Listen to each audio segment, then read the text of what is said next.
I want you to picture this. There's two equally talented musicians. They both grinding to make it in the music industry, but one is married and one is single. Now, after 5 years, who do you think will have more money in their bank account? I want you to think of that properly, because the answer wouldn't be about talent or luck, but it will actually be about the psychology of fandom, the power of parasocial relationships, and how your relationship status can make or break you as a musician. Let's talk about it.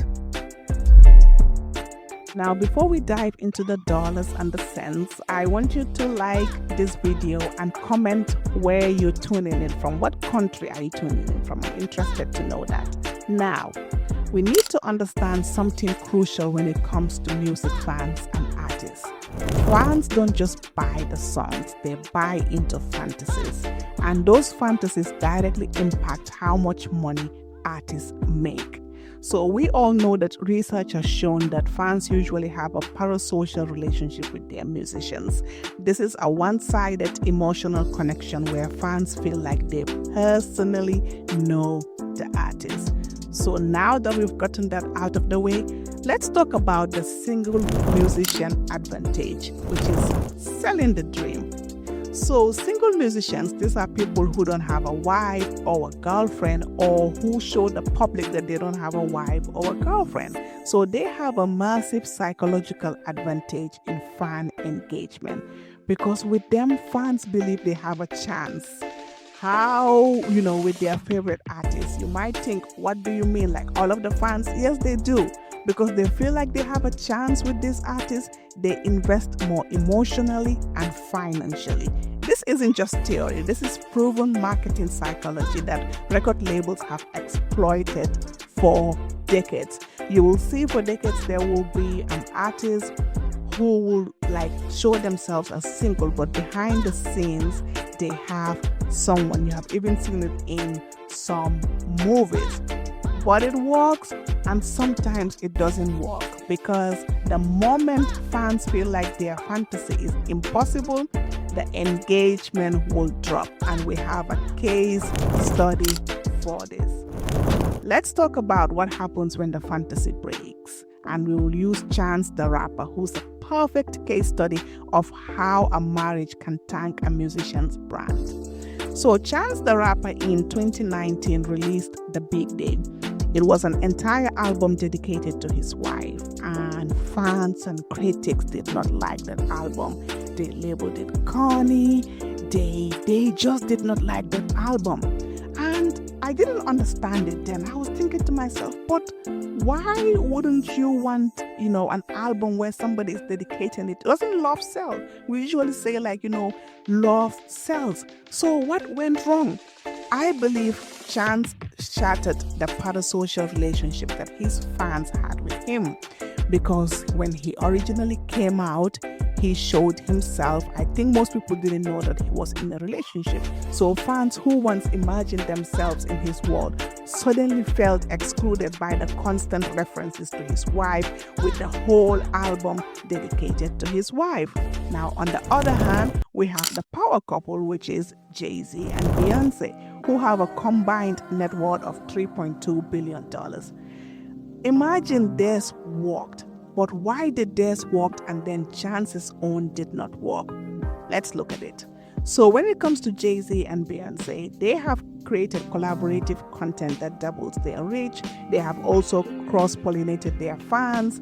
They have also generated media attention through their relationship drama. You remember Lemonade. They have also built business ventures that leverage both of their names. But what's the difference? The difference is they never became the spouse guys. I don't know how to explain it. They both remained individual superstars who occasionally collaborated rather than becoming defined by their relationship. And some of the smartest musicians have taken this approach, or they've taken the other third approach. The third approach is the people who are very strategically, they don't talk about their relationship status. It's like they don't talk about it, they don't deny it. they're just being very coy about it. So they might even be married or in serious relationships, but they keep it private to maintain the fan fantasy while enjoying, personal stability. Now let's look at the economics of this fantasy. Why is this important? Why am I even making a full video talking about this thing? And it's fascinating to look at, because when you look at a single musician, so someone who's not married, their revenue streams, it seems like they have higher merch sales from the devoted fans. They have more expensive meet and greet packages because the fans pay for more personal time.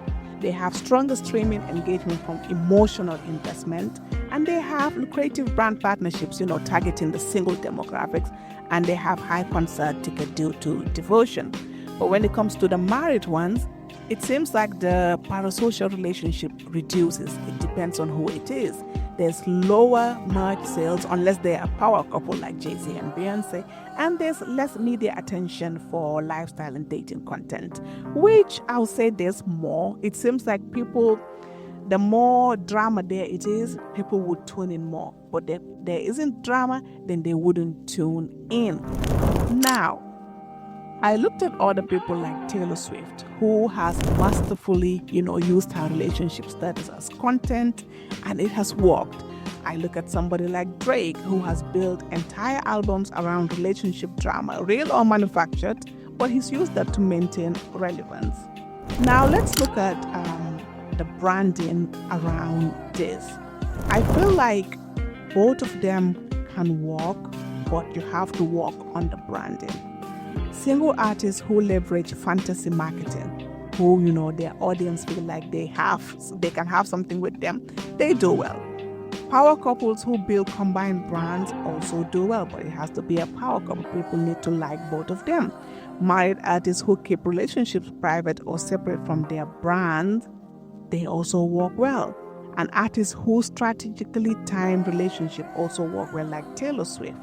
Now, the people who lose in this brand management thing is that the artists who become defined by their relationships.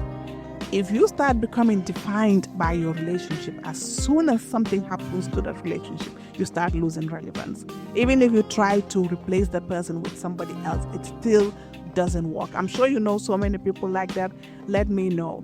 Now, let's talk about the real reason why you're here, the money part.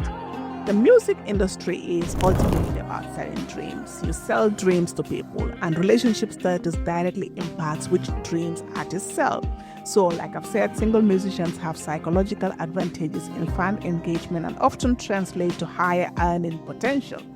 Married musicians can also succeed, but they need to be strategic about it when it comes to brand management, because this is an industry where the average musician just makes $13,327 per year. Can you imagine that? This is like just directly from music, separate from anything else. So it doesn't matter if you're single or you're in a relationship. It matters though how your brand goes about it, because parasocial relationships have become more intense. I have watched, and maybe you will know this couple that I'm talking about, but I have watched a couple get married and everybody was rooting for them. They're young. The guy is a musician. The girl is like, an influencer I love. I have never rooted for strangers in the internet as I've done them. I love this couple, especially the girl, when I realized like she was a Pisces and she's also a Barb. There's something about her that I really, really like. Now, I've noticed like everybody was rooting for them and all of that, and they got married. And recently, whenever the guy goes on an interview and I look at the comments, people are saying, but we need to know him outside of his relationship. I'm like, whoa, most of us knew him because of his relationship. Why now does it have to be we need to know him outside of his relationship? So I say all of that to say like the market can be very tricky. Sometimes the things that people like are sometimes the things that they will dislike in a heartbeat. So I don't know. What do you think? Do you think single musicians make more money, or do you think like the married ones make more money? Let me know in the comments. Once again, thank you for watching, and thank you all to the commenters and the subscribers.